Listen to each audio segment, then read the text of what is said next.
Siemano, z tej strony Porywacz Zwłok. Będziemy dzisiaj podłączać do jednego kontrolera stacji dyskietek w Amidze 500. Dwie stacje dyskietek. Do tego potrzebny jest nam kabel, raczej taśma, do której można podłączyć dwie stacje dyskietek. Normalna pecetowa. Potrzebny jest też nam przewód połączeniowy. No i potrzebna też jest nam odpowiednia wiedza, którą mam tutaj zapisaną w dokumentach. Sprawa jest bardzo prosta, ponieważ trzeba tak zwanego nie wiem, crossa, czy jak to wygląda, czy jak to się nazywa tutaj, to miejsce, które jest na samym końcu taśmy. Tutaj z tej strony podłączamy do kontrolera. Z tej strony będziemy podłączali do pierwszej stacji dyskietek, z tej strony będziemy podłączać do drugiej stacji dyskietek. I sprawa wygląda tak. Przewody liczy się zawsze od tej strony, czyli ten przewód jest tutaj pierwszy. Tu w tej części do tego miejsca jest 9 przewodów. I to jest od 10 do 16. No i później lecą numery dalej. Sprawa wygląda tak, żeby podłączyć 10. przewód z tej strony, czyli ten, który idzie później, tak, czyli ten przewód, podłączyć z przewodem 12, który idzie od tej strony, czyli tu. Ja sobie już tutaj z tej strony zaznaczyłem. I dodatkowo trzeba 16 pin, czyli ten tu na samym końcu, dolutować do takiego przewodu i go następnie podłączyć do 8 pinu w kontrolerze stacji dyskietek, zewnętrznym kontrolerze stacji dyskietek. No to co, zaczynajmy. Trzeba odpowiednio uciąć wszystko. Tu sobie zaznaczyłem miejsca, w których przewody, które mnie interesują. Tutaj dam troszkę w tą stronę więcej miejsca.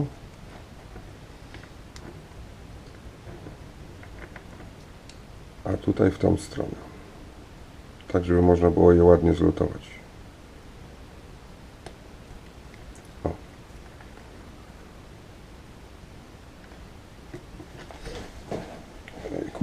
Przepraszam za moją niezdarność.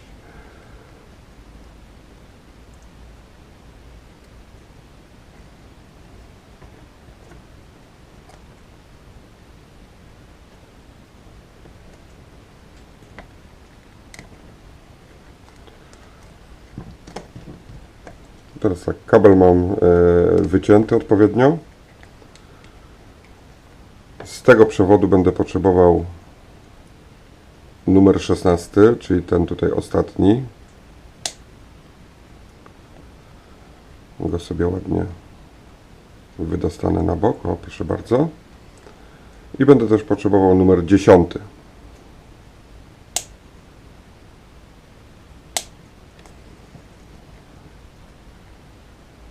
Proszę bardzo. Reszta tych przewodów nie jest mi zupełnie potrzebna, więc można je wyciąć.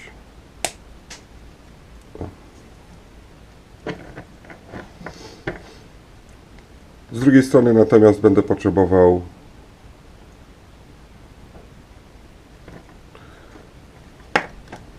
z tej od strony kontrolera będę potrzebował przewód numer 12, czyli to jest tutaj, ten jest na tym krosie pierwszy, to jest 10, tu jest 9, 10, 11, 12, czyli trzeci na tym krosie. Czyli uwolnijmy ten przewód, który sobie zaznaczyłem.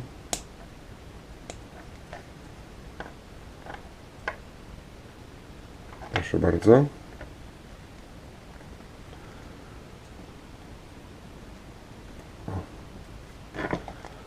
A te tutaj przewody, które nie są mi potrzebne, możemy wyciąć.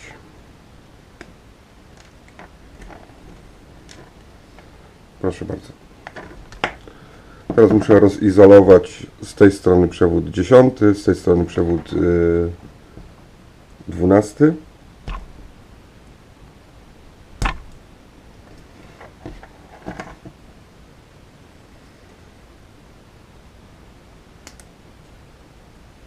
Dobrze, przewód jest odizolowany.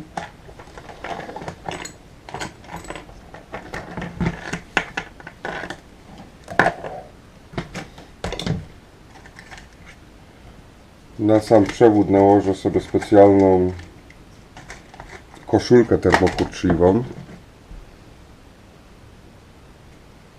Tyle mi wystarczy.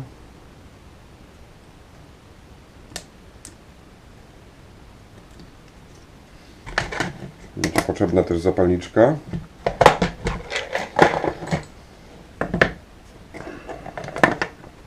No to co, zajmiemy się za najtrudniejszą tutaj sprawę.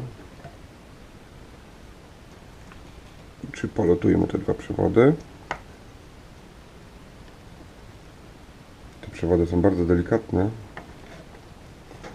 i mam nadzieję, że moja hiperlutownica da radę. Przyda się też troszeczkę kalafonii.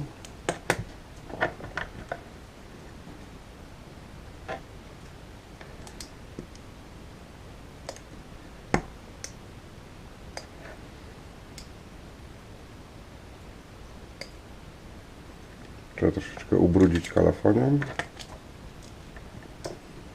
Nabieramy cyny.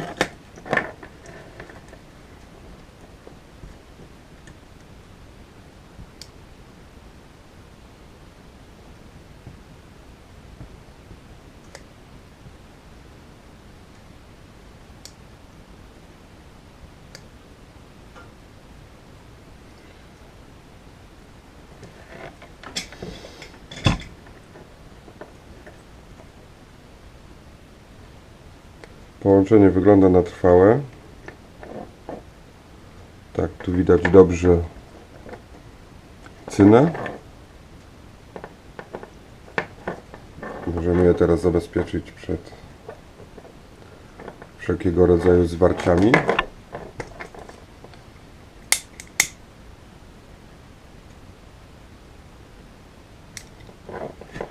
Proszę bardzo.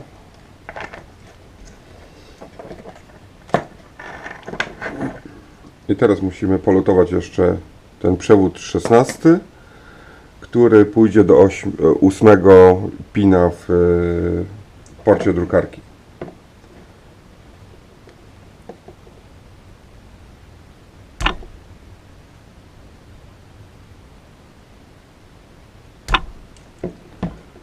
Przewody są bardzo cienkie, bardzo delikatne, trzeba uważać.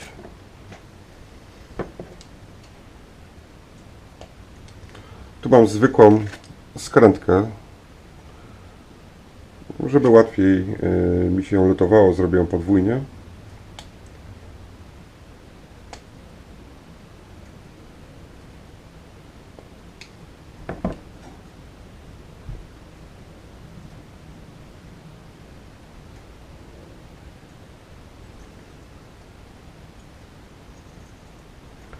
Zrobiłem tak, że najpierw polutuję tą końcówkę.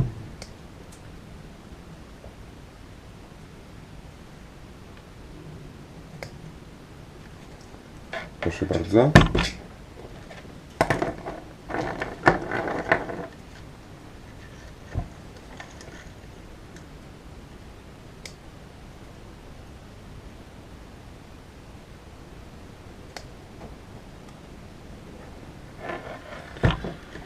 O, coś nie poszło. Może troszkę kalafonii tutaj dodamy.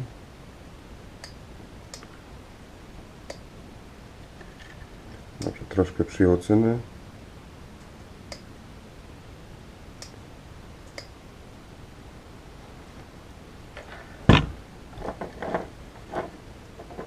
I dobrze, mamy połączenie.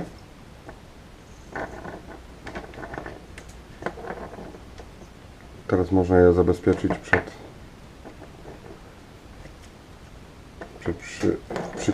przypadkowymi zwarciami.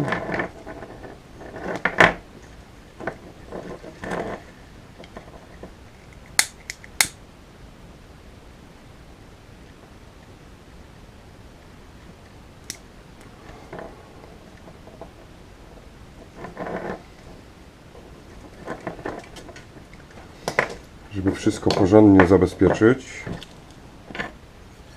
proponuję jeszcze owinąć wszystko taśmą.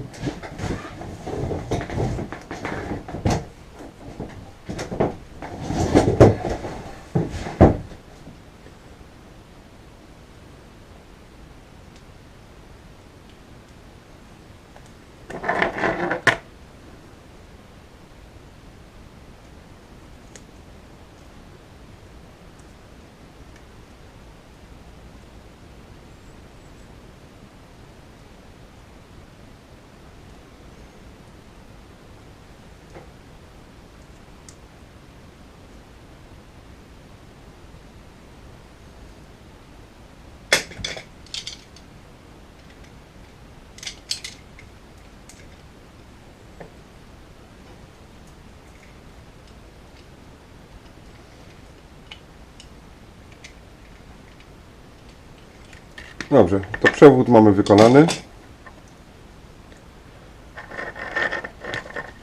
Zabieramy się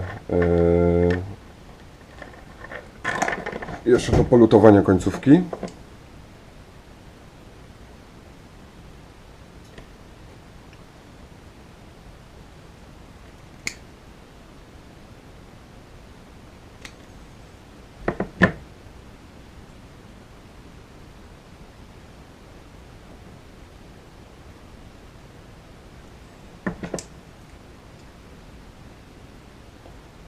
Końcówkę skręcamy.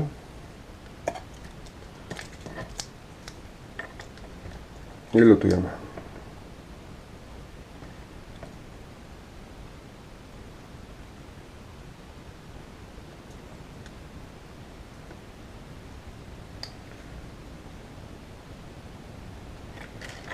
Nie możemy zbyt dużo cyny zostawić, żeby ładnie pasowało do portu. Dobrze, teraz właśnie pomyślałem, że oprócz tego, że kabel do transmisji danych jest nam potrzebny, to potrzebujemy jeszcze kabel do przedłużenia zasilania. Zaraz będziemy improwizować. Na razie przerwa. No dobrze, mam rozwiązanie. Tak wygląda oryginalny kabel zasilający do stacji dyskietek od Amigi. To jest normalna, standardowa wtyczka zasilająca. Taką też można znaleźć w PC-owych zasilaczach. Jako że mam taką manię i zbieram różne pierdoły, potem ciężko mi jest wyrzucić, no to mam trzy zasilacze PC-owe stare. Dwa były nieczynne, jeden musiałem ograbić, trudno. Misja Amiga jest ważniejsza. No i będziemy te wszystkie trzy przewody zasilające razem łączyć.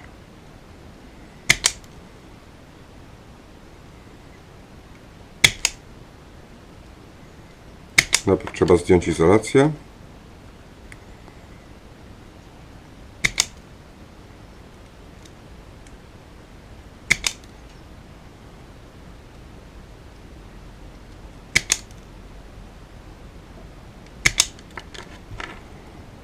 Teraz trzeci przewód.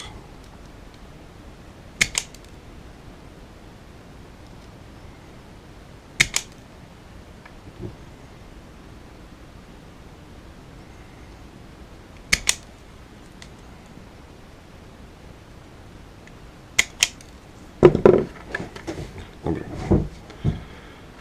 Wszystkie trzy są ładnie odizolowane. Sprawdźmy, czy mają taką samą kolejność kolorów. Tak, we wszystkich trzech jest taka sama kolejność, tylko jedynie muszę pamiętać, żeby dobrze połączyć przewody czarne. No to połączmy je.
Przewody ładnie się polutowały.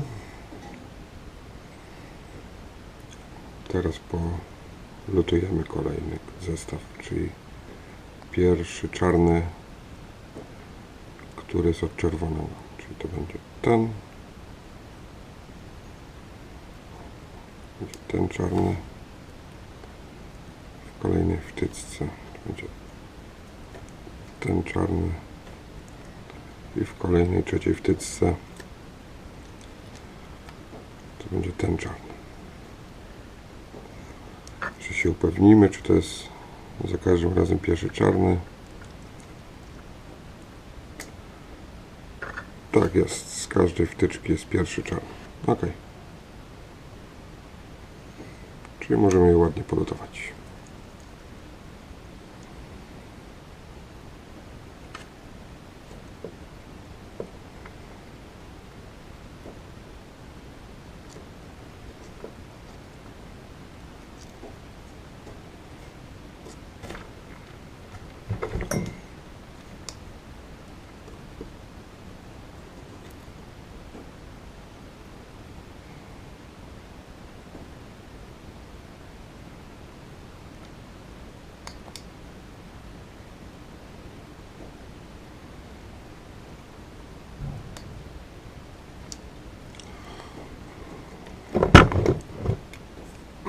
Bardzo ładnie wszystkie czarne przewody się zlutowały.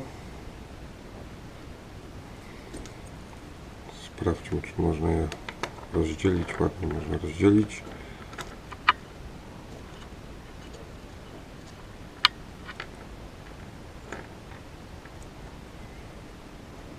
Teraz kolejny komplet czarnych przewodów.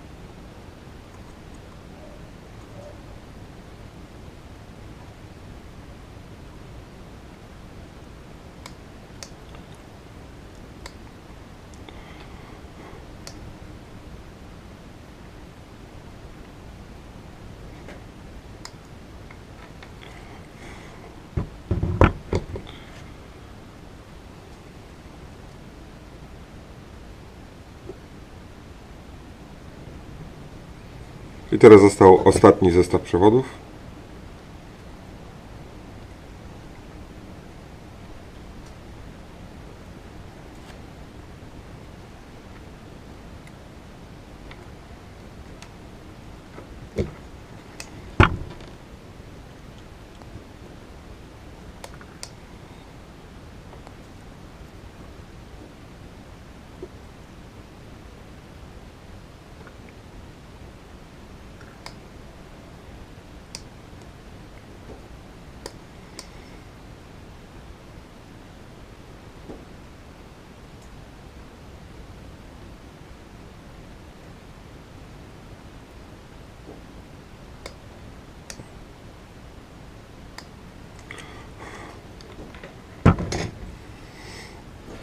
Proszę bardzo. Mamy wszystkie przewody ładnie polutowane. Możemy je teraz sprawdzić, czy połączenia są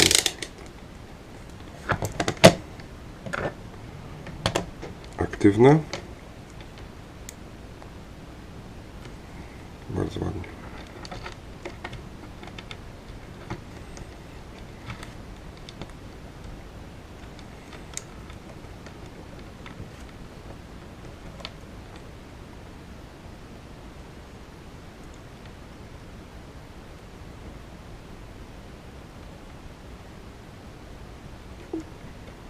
Także to się ładnie polutowało. Teraz komplet następny.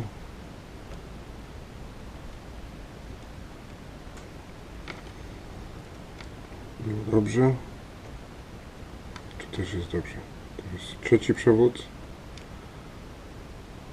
Jest. I tutaj też jest.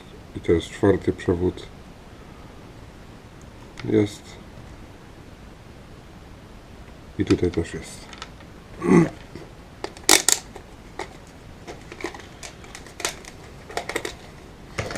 Żeby oczywiście wszystko wyglądało w 100% profesjonalnie. Warto się zaopatrzyć w tak zwanego skurczybyka.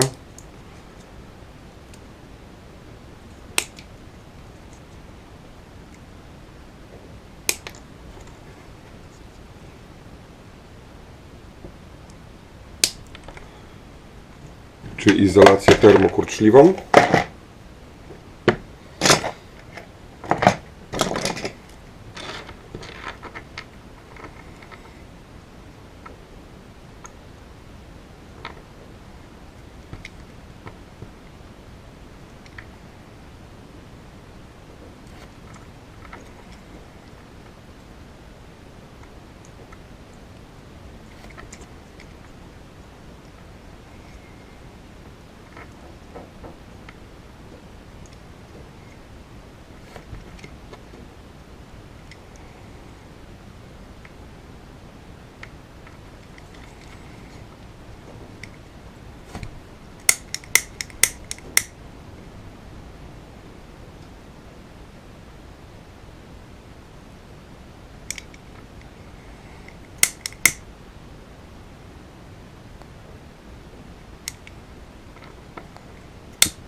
Proszę bardzo, nasza wtyczka zabezpieczona.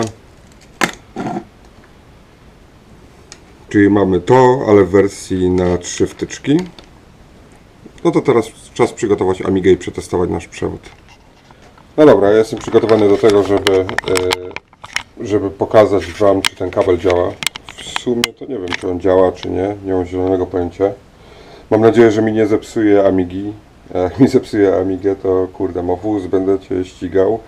I będę naprawdę bardzo zły, jeżeli stracę moją kurde przyjaciółkę z tego powodu. Przeglądałem dokładnie instrukcję, tam sobie zapamiętałem jedną rzecz na temat 8 portu, jeśli chodzi o ten, znaczy 8 pinu, jeśli chodzi o wyprowadzenie na zewnętrzną stację dyskietek. Tutaj się pomyliłem troszeczkę. Mam tutaj rysunek i chodzi o to, że jest to 5. pin od lewej strony lub 8 pin w górnym rzędzie od prawej strony, nie? To jest raz, 2, 3, 4, 5. Mam nadzieję, że widać.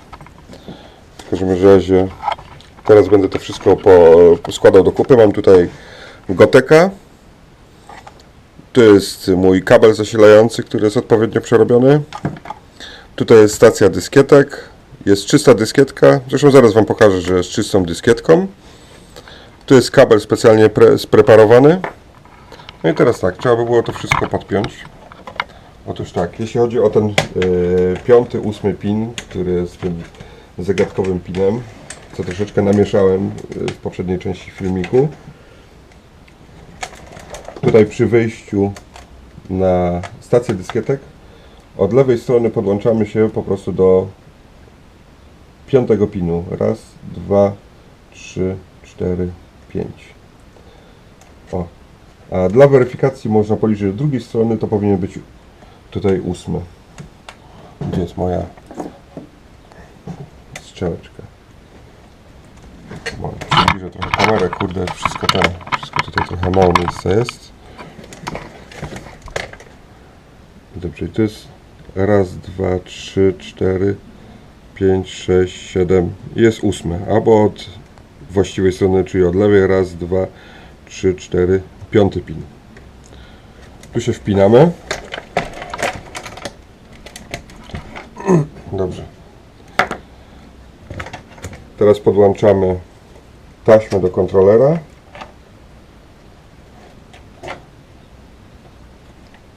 Tak.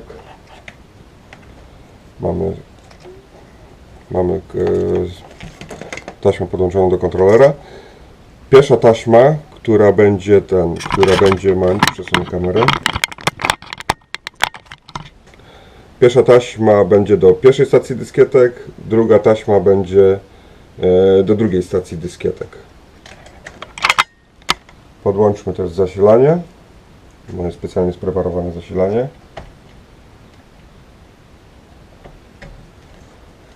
I na początek podłączmy stację dyskietek do pierwszej wtyczki, żeby sprawdzić, czy dyskietka na pewno jest czysta. To jest to. Kontroler to jest zasilanie. Może teraz wszystko ładnie ustawię.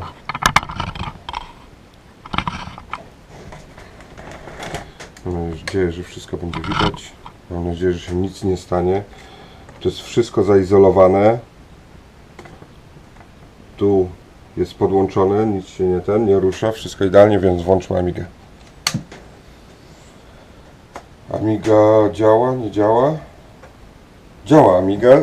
Amiga działa, stacja dyskietek zabrzęczała, tu już jest coś, sprawdźmy. Dyskietkę wcześniej formatowałem, więc powinna być czysta.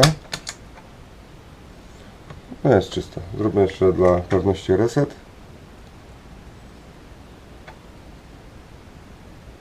No nic na dyskietce nie ma, dobrze. To zmieńmy teraz konfigurację.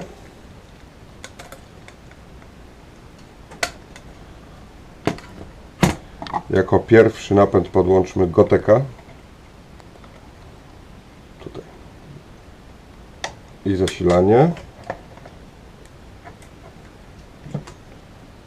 A na górę stację dyskietek. I to jest zasilanie.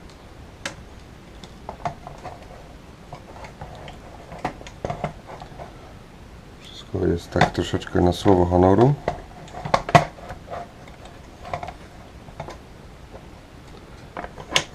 To tak zrobić, żeby... Chociaż w sumie to może tutaj leżeć, ponieważ Gotek jest plastikowy i on w niczym nie przeszkadza. Ok, wszystko jest podłączone. Troszeczkę wygląda to jak taka plątanina. No, zobaczmy, czy to naprawdę działa. Sam jestem bardzo ciekaw. W Goteku sobie już ustawiłem. Coś nie działa.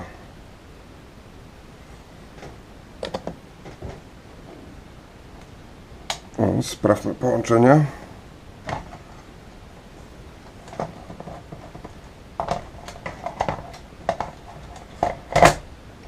Może lepiej położę tak stację z boku, żeby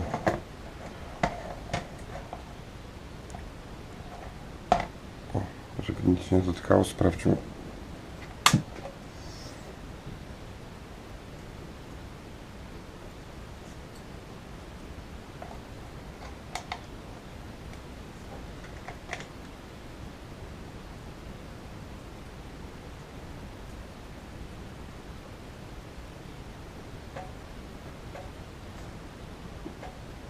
Jakiś taki miał trudny start, aczkolwiek teraz co się dzieje? Gotek działa, stacja brzęczy. O, mam tu już załadowane do pierwszego slotu Xcopy. Dobrze, spróbujmy to wszystko uruchomić.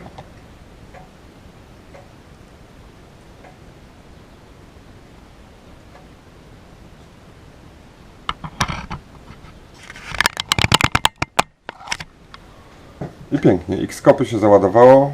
Pierwszy napęd to jest, czyli Drive 0 to jest Gotek. Drive 1 wynika z tego, że to jest stacja dyskietek. No dobrze. W slocie pierwszym jest oczywiście nagrany Xcopy. Nagramy go na pustą dyskietkę. No dobrze, zróbmy z weryfikacją, żebyśmy mieli pewność, że dane się poprawnie przegrają. I działa. I chyba działa. I się coś przegrywa.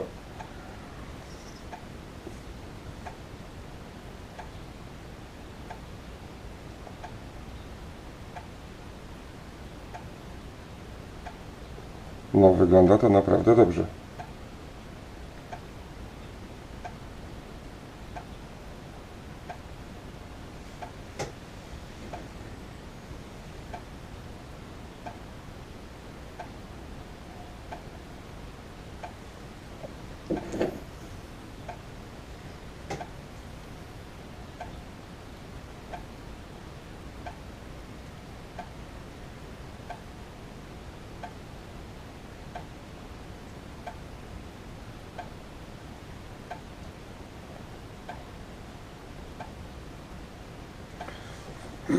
Chyba nie będę ciął tego filmu, poleci w jednym długim kawałku. Pewno będzie obrzydliwie długi kawałek, ale jestem ciekaw. Piątki, jedynki się pojawiają, ale to może być kwestia integralności danych.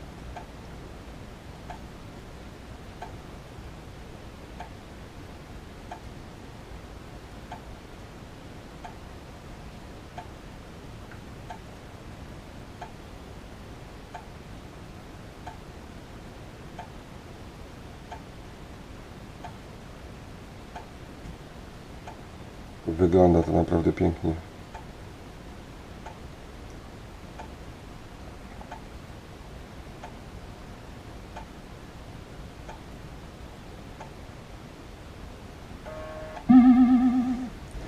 No pięknie. Dyskietka się przegrała. Teraz sprawdźmy, czy działa. Czyli odłączmy wszystko. Odłączmy drugą stację dyskietek.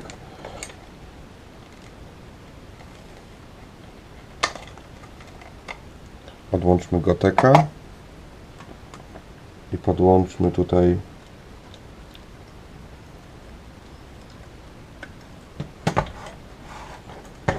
stację dyskietek.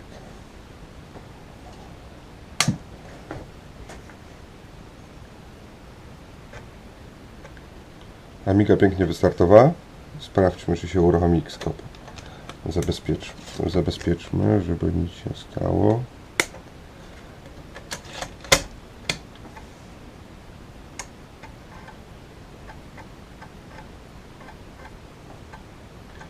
Widzicie to, co ja widzę? Ale zajebiście, ale fajnie tej.